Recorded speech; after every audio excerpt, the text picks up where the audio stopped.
Hello everyone, कैसे हो आप सभी लोग। आई होप आप बहुत अच्छे होंगे और अच्छे से तैयारी भी चल रही होगी। सो आज हम करने वाले हैं मंथली एमसीक्यू सीरीज़ का part 1 for the month of February. And अगर आपने जो जनवरी मंथ की सीरीज़ थी वो नहीं देखी है तो आई बटन पे मैंने इसका लिंक ऐड कर दिया है। इस लिंक को क्लिक करके आप सारी वीडियोज़ यहाँ पे देख सकते हैं। एंड सॉरी गाइज, आपको ये सीरीज़ फेब्रवरी की लेट मिल रही है because I was not feeling well. अभी मैं कोशिश कर रही हूँ जल्दी से जल्दी ये सीरीज़ आपकी कंप्लीट कर लूँ और आपको जो है रोज़ ये फेब्रवरी की वीडियोस मिलेंगी।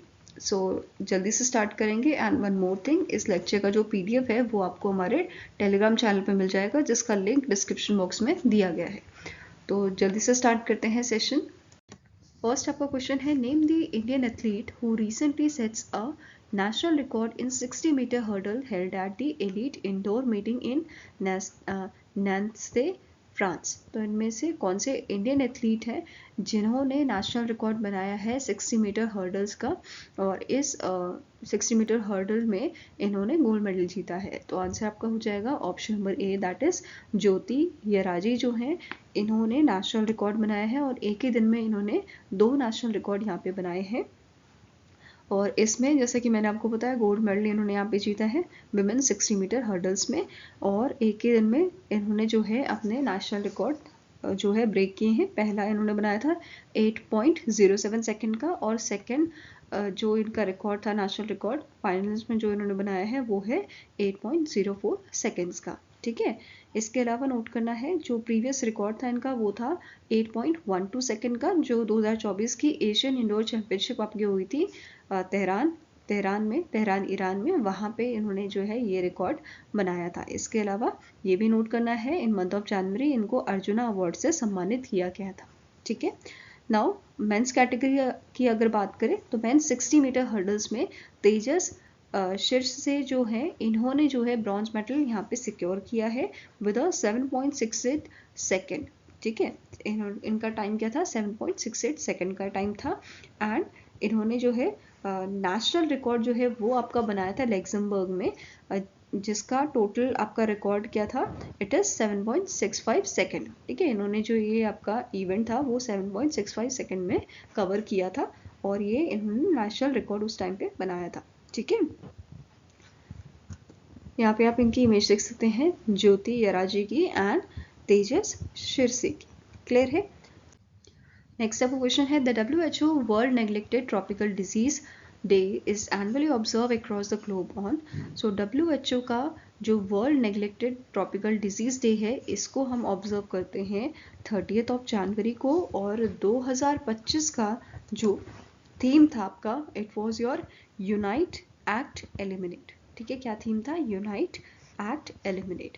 अब यहाँ पे अगर बात करें हम प्राइमरी गोल के WHO की, वर्ल्ड हेल्थ ऑर्गेनाइजेशन के प्राइमरी गोल की, तो इनका गोल है कि हमें 2030 तक एटलीस्ट आपका एक जो नेग्लेक्टेड ट्रॉपिकल डिजीज़ है, एटलीस्ट एक नेग्लेक्टेड ट्रॉपिकल डिजीज़ को हमें एलिमिनेट करना है 100 कंट्रीज से। By which year, by 2030। तो ये एम है इनका। ठीक है, नेक्स्ट क्वेश्चन है, द शहीद दिवस और martyrs day is annually observe across India on. तो शहीद दिवस जो है वैसे तो बहुत सारे ओकेजन पे आपका होता है, बहुत सारे डेट इसकी हैं, बट अभी जो है रिसेंटली जो गया है शहीद दिवस वो आपका 30 जनवरी को मनाया गया था, और इस दिन जो है महात्मा गांधी जी की डेथ एनिवर्सरी भी होती है, जिन्हें फादर ऑफ नेशन भी हम कहते हैं। साथ में ही अगर एक और शहीद दिवस की अगर हम बात करें तो वो हम 23 मार्च को मनाते हैं, जिस दिन बेसिकली डेथ एनिवर्सरी होती है भगत सिंह जी की, राजगुरु जी की और सुखदेव जी की। ठीक है, नेक्स्ट आपका क्वेश्चन है, recently the government of India approve the launch of a national critical mineral mission with an expenditure of rupees dash crore. तो रिसेंटली गवर्नमेंट ऑफ इंडिया ने अप्रूव किया है किस चीज़ का, कौन से मिशन को, नेशनल क्रिटिकल मिनरल मिशन को, with an expenditure of 16,300 crore. ठीक है, तो आंसर यहाँ पे आपका हो जाएगा ऑप्शन नंबर सी। बेसिकली यहाँ पे ये जो टोटल प्रोजेक्ट है इसका अमाउंट है 34,300 करोड़ का। 7 साल का ये प्रोजेक्ट रहेगा जिसमें से गवर्नमेंट ऑफ इंडिया 16,300 करोड़ का अमाउंट यहाँ पे प्रोवाइड कर रही है, वेरएस जो आपके पब्लिक सेक्टर अंडरटेकिंग है एंड अदर एंटिटीज़ हैं वो यहाँ पे प्रोवाइड करेंगे 18,000 करोड़ का अमाउंट। ठीक है। ये जो मिशन है, यहाँ पे आप इसके बारे में देख सकते हो, जो मिशन है ये इस्टेब्लिश करेगा effective framework for India self reliance in a critical mineral sector. Expenditure आपका गवर्नमेंट जो दे रही है वो है 16,300 करोड़ का, एंड रेस्ट जो है ये आपके पब्लिक सेक्टर अंडरटेकिंग्स जो हैं ये प्रोवाइड करेंगे 18,000 करोड़ का। ठीक है, इसका मेन एम है प्रमोट करना जो ये आपके क्रिटिकल मिनरल है इनके रिकवरी। ठीक है, इसका मेन एम है प्रमोट करना recovery of these minerals from overburden and telling, encourage करना इंडियन पब्लिक सेक्टर अंडरटेकिंग को एंड प्राइवेट सेक्टर कंपनीज को कि एक्वायर करे क्रिटिकल मिनरल असेट को assets abroad and enhance trade with the resource rich countries. ठीक है, इसके अलावा कैबिनेट ने रिसेंटली अप्रूव किया था hike in ethanol procurement prices for a state run oil marketing companies. ठीक है, तो रिसेंटली जो यूनियन कैबिनेट है इन्होंने अप्रूव किया है, इन्होंने बेसिकली प्राइस जो है वो हाइक किए हैं, वो बढ़ाए हैं एथनॉल प्रोक्योरमेंट के लिए फॉर द 2024-2025 सप्लाई ईयर। और नए प्राइसेस आपके क्या हैं, जैसे सी हैवी मोलासिस जो है इनके लिए 57.97 रुपीज़ पर लीटर का ये रखा गया है, जो प्रीवियस ईयर से 3% ज़्यादा है।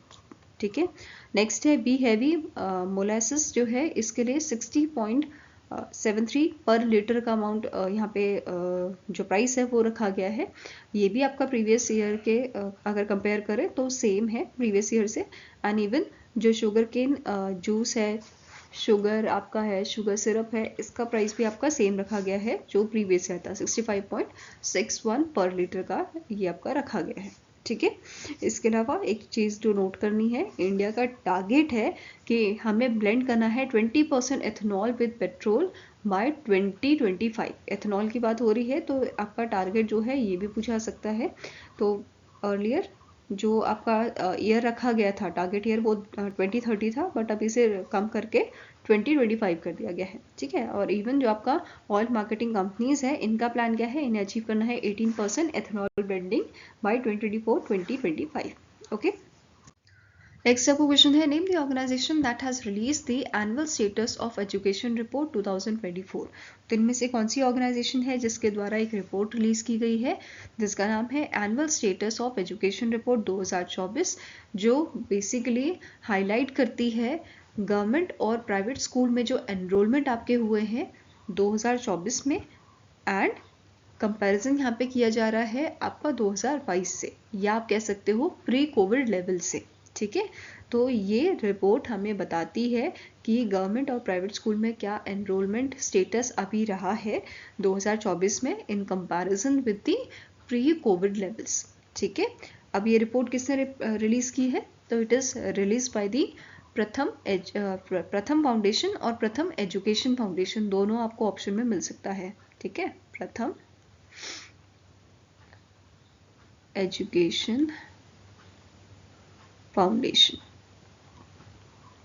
ठीक है, नाउ इस रिपोर्ट के अकॉर्डिंग जो गवर्नमेंट स्कूल का एनरोलमेंट है ये आपका डिक्रीज हुआ है 2024 में, ये हमें देखने को मिला है 66.8%, वेरस 2022 में ये 72.9% था।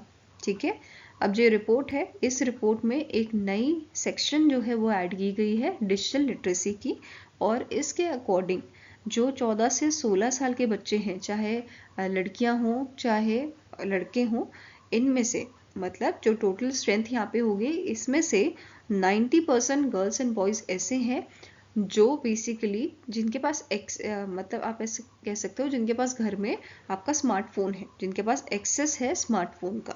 ठीक है, नेक्स्ट पॉइंट यहाँ पे बोला जा रहा है इस रिपोर्ट के अकॉर्डिंग 72% स्कूल्स आप यहाँ पे हमें ऐसे देखने को मिले हैं जहाँ पे गर्ल्स टॉयलेट यहाँ पे आपके इंक्रीज हुए हैं। 2018 में ये आपके 66.4% हुआ करते थे, अभी ये यहाँ पे आपके बढ़ गए हैं। ठीक है, वेयरएस 77.7% स्कूल्स ऐसे देखने को मिले हैं जहाँ पे ड्रिंकिंग वाटर फैसिलिटीज जो है अवेलेबल कराई गई हैं। Okay, now starting information cover कर लेते हैं प्रथम एजुकेशन फाउंडेशन की।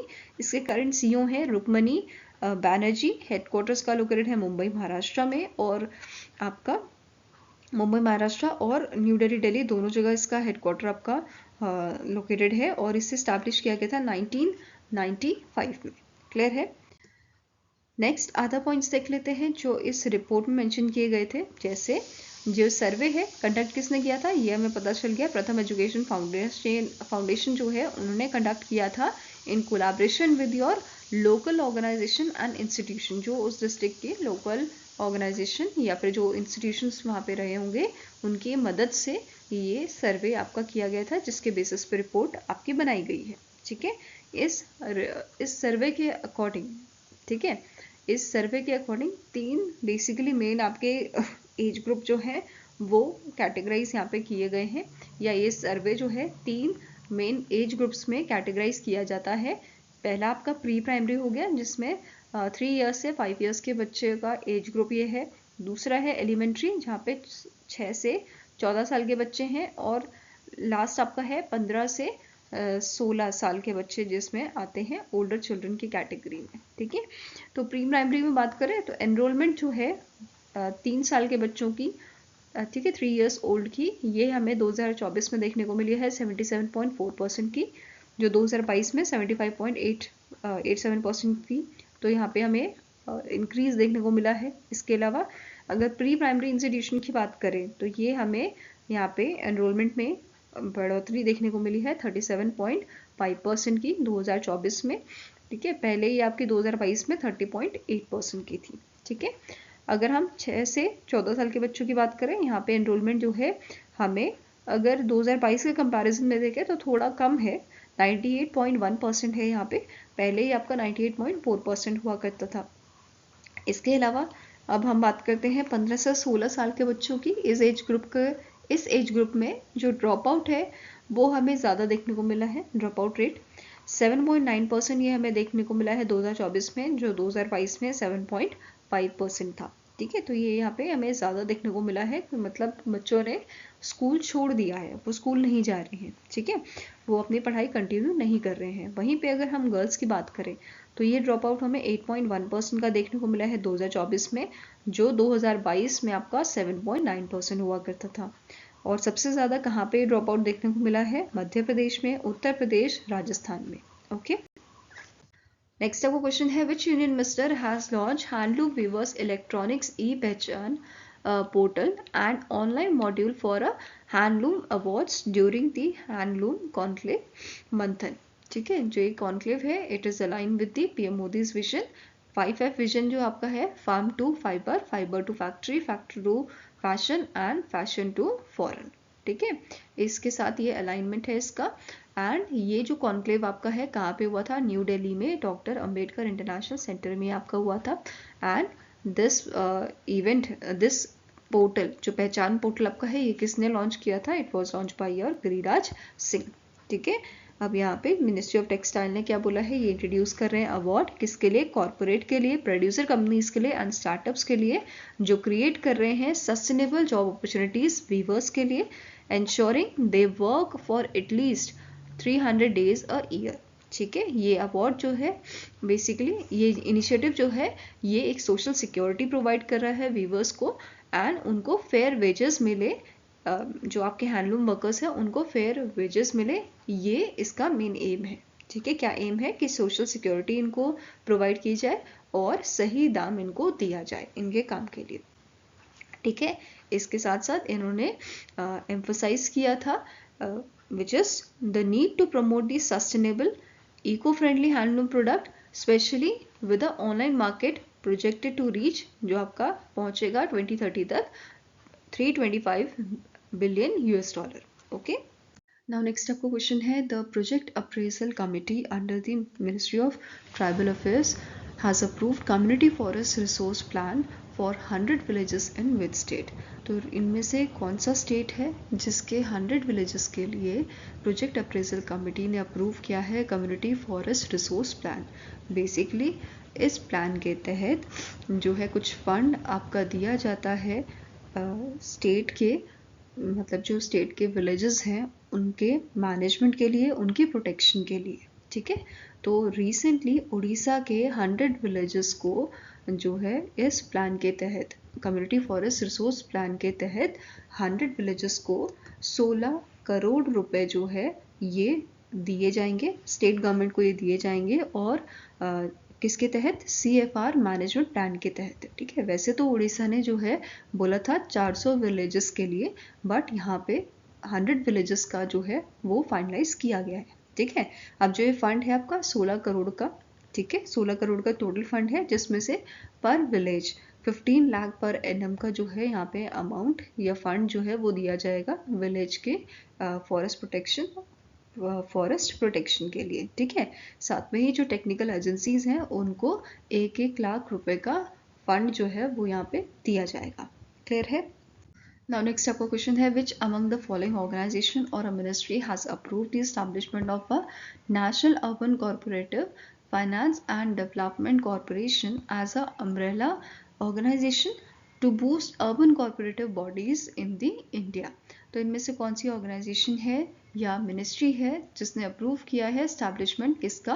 अम्ब्रेला ऑर्गेनाइजेशन का बूस्ट करने के लिए अर्बन कॉर्पोरेटिव बॉडीज को इंडिया में। ठीक है, और इस ऑर्गेनाइजेशन का नाम क्या है? National urban corporative finance and development corporation.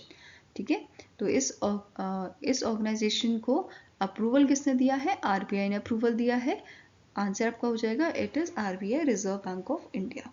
ठीक है, साथ में ही आरबीआई ने अप्रूव किया है आपके अम्ब्रेला ऑर्गेनाइजेशन को कि ये फंक्शन करेंगे एज अ एनबीएफसी। ठीक है, नॉन बैंकिंग फाइनेंस कंपनी की तरह ये फंक्शन करेंगे। ठीक है, इसके अलावा जो ये ऑर्गेनाइजेशन है इसका कॉर्पोरेट ऑफिस जो है वो इनॉग्रेट किया था अमित शाह जी ने during the inaugural function of international year of corporative 2025 जो मुंबई महाराष्ट्र में हुआ था। क्लियर है?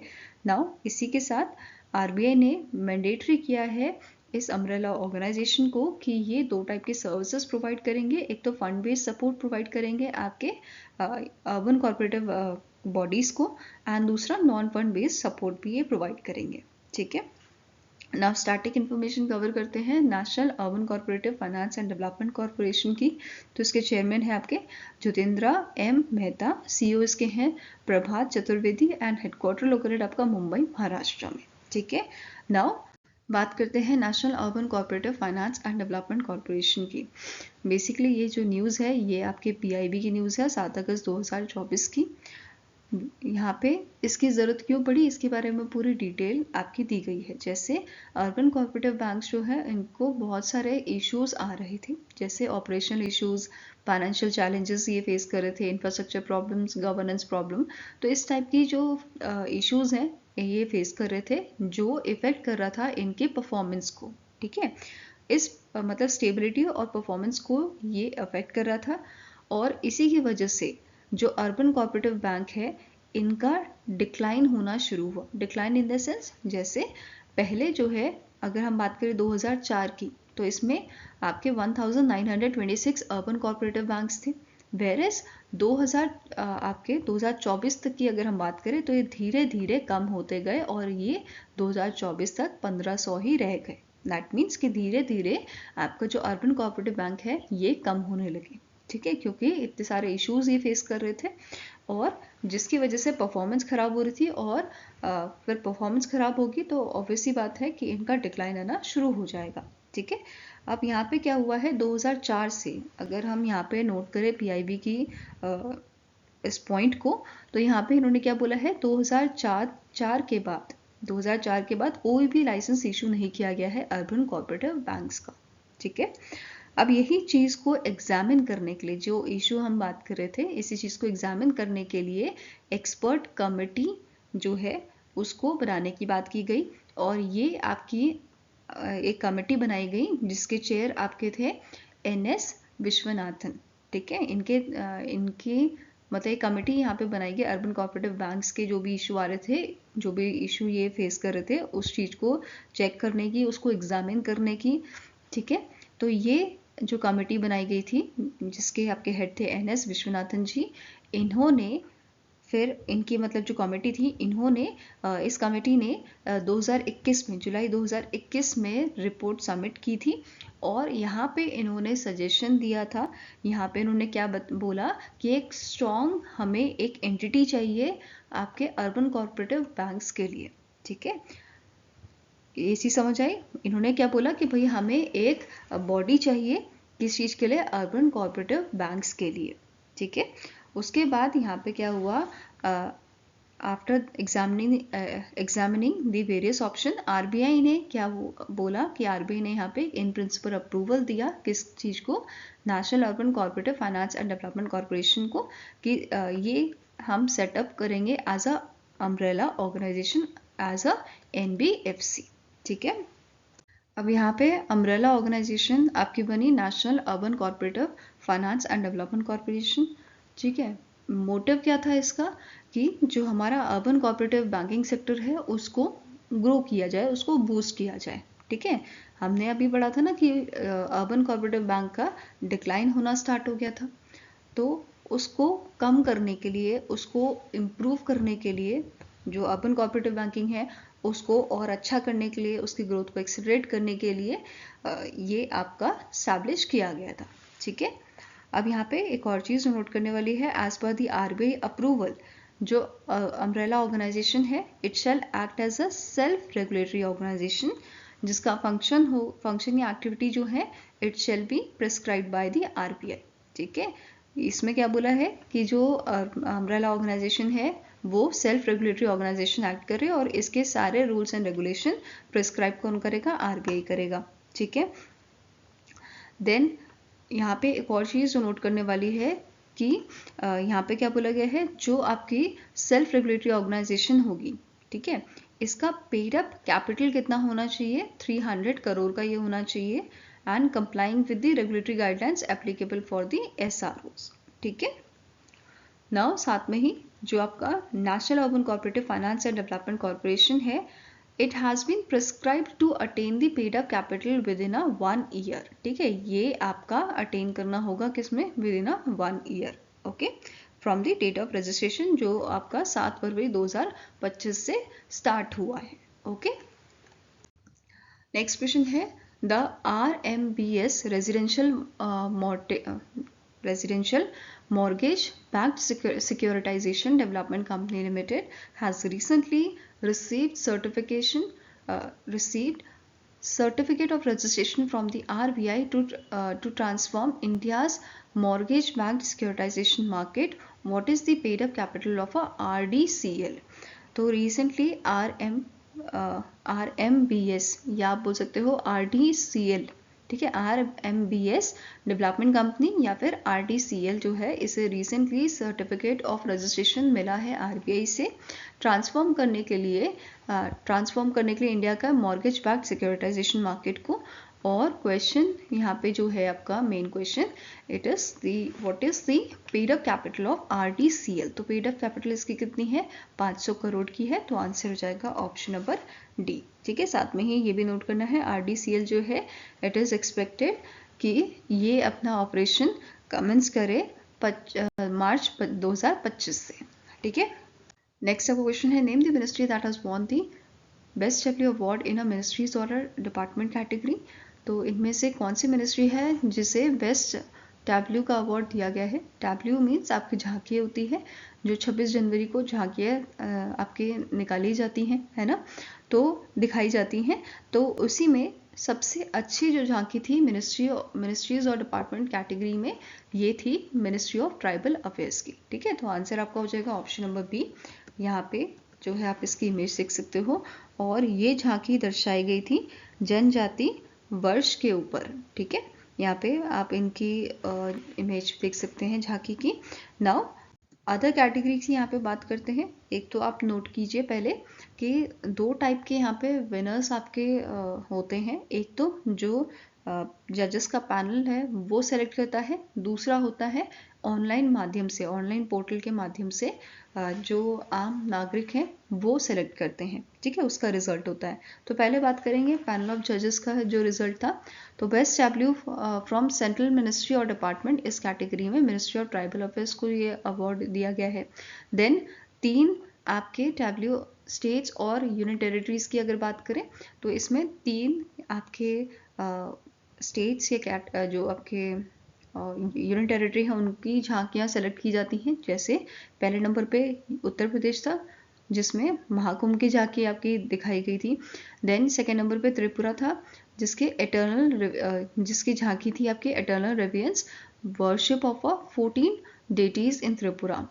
देन नेक्स्ट है थर्ड नंबर पे आंध्र प्रदेश की एतिकोपा जो Etikoppaka Bommalu eco friendly wooden toys के ऊपर ये बेस्ड थी, ठीक है। नेक्स्ट है best marching contingent among services, इसमें जम्मू एंड कश्मीर की जो राइफल्स हैं, मतलब JNK राइफल्स कंटिजेंट है, उनसे यहाँ पे आपका अवार्ड दिया गया है। Then best marching contingent CAPFs and other auxiliary forces, इसमें दिल्ली पुलिस मार्चिंग कंटिजेंट को सेलेक्ट किया गया था। देन स्पेशल प्राइज की कैटेगरी में सेंट्रल पब्लिक वर्क्स डिपार्टमेंट, इसमें इनको सेलेक्ट किया गया है, जो बेसिकली इनकी आपकी जो W थी ये बेस थी BR अम्बेडकर जी के विजन्स पे, ठीक है। नेक्स्ट है स्पेशल मॉन्यूमेंट, ये जय जाति जय महामा जो भरतम डांस ग्रुप था उसमें स्पेशल मोमेंटम के लिए सेलेक्ट किया गया है इनको। नेक्स्ट है जो पोल के द्वारा, ऑनलाइन पोल के द्वारा सेलेक्ट किए गए हैं, जैसे best W from central ministry और डिपार्टमेंट्स, इसमें ministry of women and child development की जो आपकी W थी उसे सेलेक्ट किया गया था। देन नेक्स्ट है best 3 WX among the states, तो पहले नंबर पे गुजरात को रखा गया है, जिसमें स्वर्णिम भारत विरासत और विकास इसके ऊपर ये बेस थी। सेकेंड नंबर पे यूपी के महाकुंभ वाली झांकी। देन थर्ड नंबर पे उत्तराखंड की cultural heritage and adventure sports पे बेस थी। Then best marching contingent among services, इसमें सिग्नल कंटिजेंट को सेलेक्ट किया गया है। देन नेक्स्ट आता है best marching contingent among the CAPFs other auxiliary forces CRPF marching contingent को इसमें इस कैटेगरी में सेलेक्ट किया गया था, ठीक है। नाउ नेक्स्ट आपको नोट करना है कि इस 26 जनवरी की जो परेड थी आपकी, वहाँ पे एक गिनीज वर्ल्ड रिकॉर्ड भी आपका बना था, which recognise the cultural performance titled जय जाति जय महामा भरतम।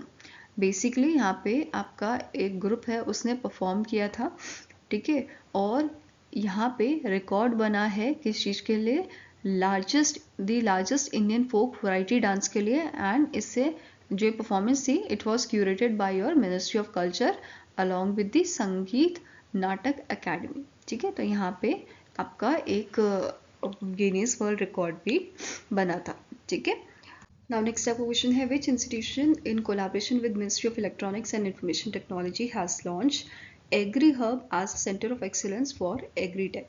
तो इनमें से कौन सा इंस्टीट्यूशन है जिसने ministry of electronics and information technology के साथ के कोलैबोरेशन से इनके साथ से आपका लॉन्च किया है एग्री हब, जो आपका सेंटर ऑफ एक्सीलेंस है किसके लिए, एग्रीटेक के लिए। तो आंसर आपका हो जाएगा it is launch by the Indian institute of technology Indore, that is IIT Indore द्वारा इसको जो है आपका लॉन्च किया गया था in collaboration with this ministry, ठीक है। नाउ अब जो सेंटर ऑफ एक्सीलेंस है ये आपका आर्टिफिशियल इंटेलिजेंस, मशीन लर्निंग और डीप लर्निंग का यूज़ करके हेल्प करेगा एग्रीकल्चरल जो चैलेंजेस हैं उनको एड्रेस करने के लिए, जैसे आपका सूखा पड़ता है, जैसे फ्लड हो जाता है, ठीक है, लो प्रोडक्टिविटी होती है, तो इन सब चीज़ों को ये एड्रेस करेगा, ठीक है। इन न्यू टेक्नोलॉजी की मदद से, AI की मदद से, मशीन लर्निंग की मदद से ये क्या करेंगे, एड्रेस करेंगे एग्रीकल्चरल चैलेंजेस को, ठीक है। नाउ सेकंड पॉइंट आपका क्या बोल रहा है, ये सपोर्ट करेगा, ठीक है, मतलब जो ये आपका ये कोलैबोरेशन है, ठीक है, इसको सपोर्ट कौन करेगा, आपके मध्य प्रदेश की गवर्नमेंट, ठीक है। साथ में ही ICAR Indian institute of soybean research Indore, ICAR central institute of agriculture engineering Bhopal and CDEC Pune Maharashtra इसके सपोर्ट में रहेंगे, ओके। नेक्स्ट आपका क्वेश्चन है the theatre level operational readiness exercise that is TROPEX 2025 was recently in January held in dash. तो इनमें से कौन सी जगह है जहाँ पे ये एक्सरसाइज आपकी हुई थी, तो आंसर हो जाएगा it was held in the Indian Ocean region, ठीक है। बाय एनुअली आपकी एक्सरसाइज जो है इंडियन ओशियन रीजन में होती है। और ट्रॉपेक्स की अगर बात करें, ये जो एक्सरसाइज है ये मानी जाती है इंडियन नेवी की लार्जेस्ट मैरीटाइम एक्सरसाइज, जिसमें Indian army, Indian air force and Indian coast guard का इन्वॉल्वमेंट भी आपका रहता है, ठीक है। नाउ इस एक्सरसाइज में जो सीनियर लीडरशिप मतलब सीनियर आपके ऑफिसर्स जो शामिल थे, सीनियर लीडरशिप पार्टिसिपेशन जो हमें देखने को मिला था वो था lieutenant general NS Raja Subramani ji का, vice chief of army staff, then vice admiral K Swaminathan, vice chief of naval staff, and then vice chief of air staff that is air marshal SP Dharkar. इनका इन्वॉल्वमेंट यहाँ पे हमें देखने को मिला था। ओके, नाउ नेक्स्ट आपका क्वेश्चन है एक्स क्रॉप, जो आपकी जिसको हम पहले ट्विटर के नाम से जानते थे, इस कंपनी ने रिसेंटली जो है पार्टनरशिप किया है इनमें से कौन सी कंपनी के साथ, ताकि ये लॉन्च कर सके पहला डिजिटल वॉलेट इनका, जिसका नाम होगा एक्स मनी। तो answer here is option number A, that is x company ने वीज़ा के साथ जो है पार्टनरशिप की है, ताकि ये आने वाले टाइम में 2025 में ही लॉन्च करे पहला आपका डिजिटल वॉलेट। ठीक है, नाम क्या रखा गया है, एक्स मनी इसका नाम रखा गया है।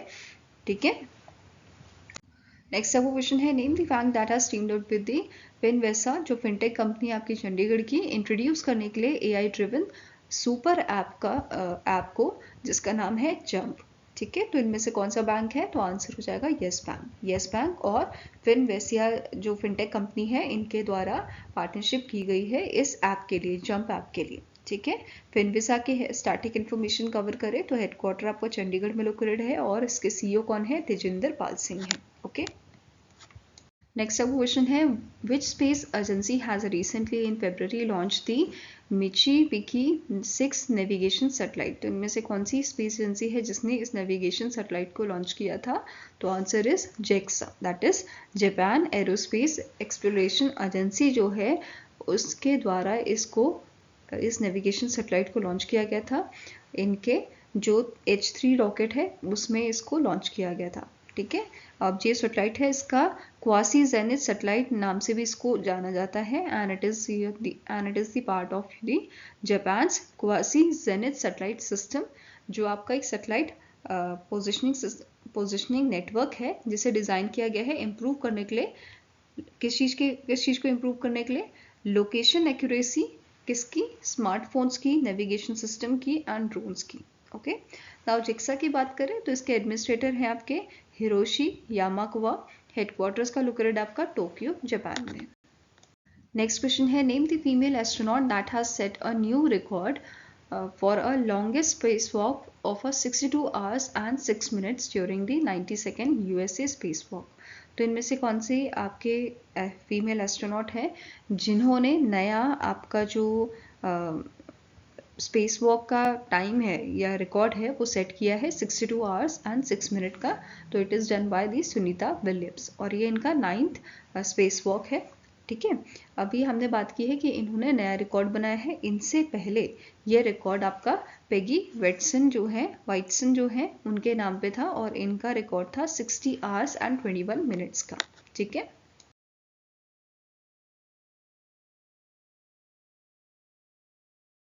Now next आपको क्वेश्चन है the union minister Bhupender Yadav has announce the addition of a dash new wetland from India in a Ramsar convention list. तो रिसेंटली हमारे जो एनवायरनमेंट मिनिस्टर है उनके द्वारा अनाउंस किया गया था कि जो रामसर कन्वेंशन लिस्ट है उसमें इंडिया की तरफ से 4 जो आपकी साइट्स हैं वो ऐड किए गए हैं। तो आंसर हो जाएगा ऑप्शन नंबर C। और इसी के साथ इंडिया की तरफ से टोटल लिस्ट कितनी हो गई है, 89 हो गई है। ठीक है, टोटल रामसर साइट इंडिया में कितनी हो गई है, 89 हो गई हैं और 4 कौन सी ऐड की गई हैं, तो 2 आपकी तमिलनाडु से ऐड हुई हैं। पहली है थेतरथंगल बर्ड सेंचुरी एंड दूसरी बर्ड सेंचुरी आपकी जो इसमें ऐड की गई है it is Sakkarakottai. Okay, next आपकी है सिक्किम एंड झारखंड से, ये पहली आपकी वेटलैंड साइट है जो यहाँ पे ऐड हुई है इस रामसर साइट लिस्ट में। सिक्किम वाली है आपकी इट इज केचोपल्लरी वेटलैंड एंड दूसरा आपका है site from Jharkhand it is Udhwa lake. Okay, now अगर मैं यहाँ पे आपसे क्वेश्चन पूछूं कि कौन सा स्टेट ऐसा है जिससे सबसे ज़्यादा हमें जो है रामसर साइट मिले हैं, तो आंसर आपका हो जाएगा दैट इज तमिलनाडु। ठीक है, आंसर आपका हो जाएगा इट इज़ योर तमिलनाडु से 20 आपके साइट्स इस लिस्ट में शामिल है, मतलब 89 में सबसे ज़्यादा 20 आपकी हैं तमिलनाडु से। Then it is followed by your Uttar Pradesh. ठीक है, उत्तर प्रदेश से कितनी है, 10 आपकी हैं। ओके, नेक्स्ट आपका क्वेश्चन है which among the following chess player won the Tata steel chess master 2025 title.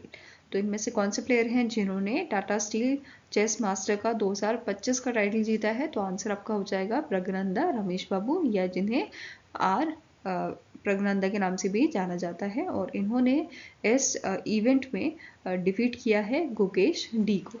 ठीक है, नाउ अब टाटा स्टील चेस टूर्नामेंट 2025 की बात कर रहे हैं, तो ये आपका 87th एडिशन था विंबलडन ऑफ चेस का। ठीक है, एंड इस मतलब जो आपका ये टाइटल है टाटा स्टील चेस मास्टर का, इसे 2006 में विश्वनाथ आनंद जी ने जीता था। उसके बाद अब ये टाइटल जो है आर प्रज्ञानंदा ने जीता है। ठीक है, इवेंट कब से कब तक चला था आपका, 17 जनवरी से 2 फरवरी तक ये चला था। एंड कहाँ पे ये इवेंट हुआ था, नीदरलैंड में हुआ था। ओके, नेक्स्ट आपका क्वेश्चन है the world wetland day is observed annually on dash. तो वर्ल्ड वेटलैंड डे जो है ये ऑब्जर्व किया जाता है 2 फरवरी को, और इसका थीम आपका था 2025 का protecting wetland for our common future. Okay, now अगर हम बात करें टोटल इंडिया में अभी कितने आपके रामसर साइट हैं, तो it is total 89 Ramsar sites, and ये हाईएस्ट है among the south Asian Nations. Okay, मतलब साउथ, ये अगर हम साउथ एशिया की बात करें तो साउथ एशियन कंट्रीज में सबसे ज़्यादा आपके रामसर साइट मौजूद हैं इंडिया में। ओके, नाउ अगर हम इंडिया की बात कर ही रहे हैं तो इंडिया का पहला रामसर साइट कौन सा था, तो इंडिया में 1981 में रिकॉग्नाइज किए गए थे 2 रामसर साइट। पहला आपका है चिलिका लेक। ठीक है, पहला है चिलिका लेक जो आपका उड़ीसा में लोकेटेड है, एंड दूसरा है आपका राजस्थान का नेशनल पार्क जिसका नाम है क्योलाडियो। ठीक है, क्योलाडियो नेशनल पार्क जो है आपका राजस्थान का, ये दोनों पहली रामसर साइट थी इंडिया में। ओके, अगर बात करें सबसे लार्जेस्ट रामसर साइट कौन सी है इंडिया में, तो वेस्ट बंगाल का जो सुंदरबन वेटलैंड है आपका। ठीक है, सुंदरबन वेटलैंड कहाँ पे, वेस्ट बंगाल में, ये आपका लार्जेस्ट जो है रामसर साइट है इंडिया की। एंड वहीं पे अगर हम स्मॉलेस्ट रामसर साइट की बात करें तो ये आपके हिमाचल प्रदेश के रेणुका वेटलैंड है। ठीक है, रेणुका झील के नाम से भी आप इन्हें इस जगह को जानते हो, Renuka wetland. Okay, next question है इन फरवरी 2025 India won the second edition of ICC under 19 women's T20 world cup 2025 by defeating dash. तो इंडिया ने जो है सेकेंड एडिशन जीता है ICC under 19 women's T20 world cup 2025 का, और इंडिया ने डिफीट किया है साउथ अफ्रीका को। ठीक है, आंसर आपका हो जाएगा ऑप्शन नंबर ई, और फाइनल मैच कहाँ पे हुआ था, ये आपका मलेशिया में हुआ था। ठीक है, कुआलालंपुर मलेशिया में। Okay, player of the match यहाँ पे player of the match and player of the series दिया गया था त्रिशा गोंगाडी को। एंड अगर हम बात करें एडिशंस की, अभी हमने बात की सेकेंड एडिशन था। ठीक है, अगर क्वेश्चन आपका है पहला एडिशन किसने होस्ट किया था, साउथ अफ्रीका ने होस्ट किया था। सेकेंड एडिशन आपका था मलेशिया में, एंड थर्ड एडिशन जो है ये 2027 में होगा। बांग्लादेश और नेपाल इसे होस्ट कर रहे हैं। ठीक है, नेक्स्ट आपका क्वेश्चन है Avaada group collaborated with a Casale, जो आपकी ऑर्गेनाइजेशन है स्विट्जरलैंड की, to develop India's largest green ammonia plant in dash.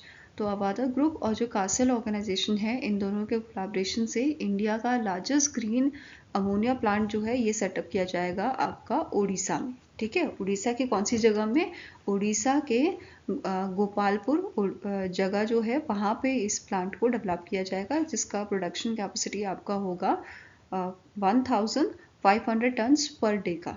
ठीक है, इसके अलावा जो ये ऑर्गेनाइजेशन है स्विट्जरलैंड बेस्ड ऑर्गेनाइजेशन, ये यहाँ पे इस प्लांट के लिए प्रोवाइड करेंगे green ammonia process licence, engineering design की इक्विपमेंट्स। ओके, नेक्स्ट क्वेश्चन है name the personality who is appointed as a acting CEO of a Hero MotoCorp. तो आंसर आपका हो जाएगा विक्रम कसबेकर जो है, इनको अपॉइंट किया गया है एक्टिंग CEO हीरो मोटोकॉर्प का, और करंटली इस पोजीशन पे आपके निरंजन गुप्ता सर्व कर रहे हैं, और इनका रिटायरमेंट आपका होगा 30 अप्रैल 2025 को। और उसके बाद विक्रम कसबेकर जो हैं वो इस पोजीशन पे आपके जो है अपॉइंट हो जाएंगे।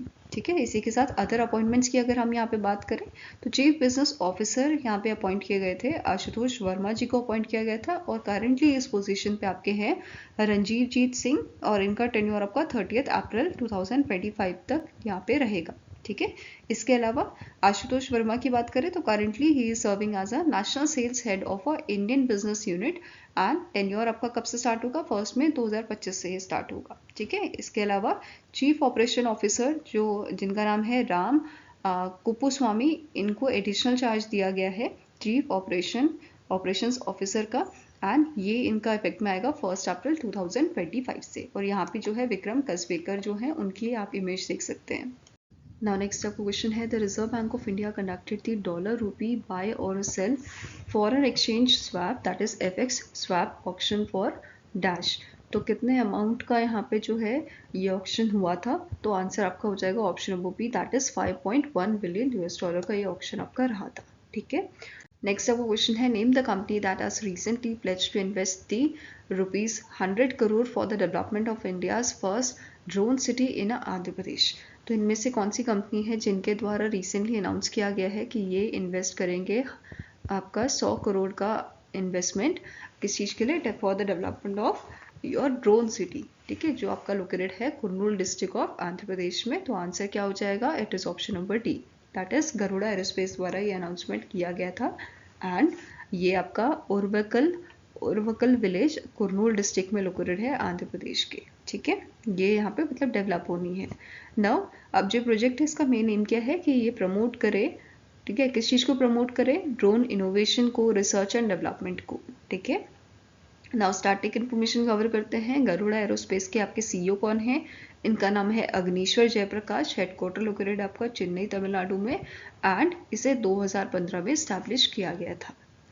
नेक्स्ट क्वेश्चन है which company has launch the MSCI India exchange traded fund, जो इंडिया का पहला एक्सचेंज ट्रेडेड फंड है जिसे डिज़ाइन किया गया है ट्रैक करने के लिए Morgan Stanley capital international India index को। ठीक है, तो किसके द्वारा ये आपका लॉन्च किया गया था, तो आंसर हो जाएगा it is done by the Kotak Mahindra asset management company. जिसकी स्टार्टिंग इन्फॉर्मेशन कवर करें तो इसके करंट MD एंड CEO हैं नीलेश शाह, और हेडक्वार्टर लोकेटेड आपका मुंबई महाराष्ट्र में। ओके, आई होप गाइस आपको ये वीडियो पसंद आया हो, पसंद आया तो लाइक एंड शेयर जरूर कीजिएगा, और हमारे साथ जुड़ने के लिए हमारे चैनल को सब्सक्राइब कीजिएगा। अगर आपके कुछ सजेशन है तो आप हमें मेल कर सकते हो benchmarkstudy007@gmail.com पे, या फिर आप हमें कमेंट सेक्शन में भी लिख सकते हैं। सो मिलेंगे ऐसे ही नेक्स्ट वीडियो के साथ। Till then take care, have a nice day and all the best for your preparations.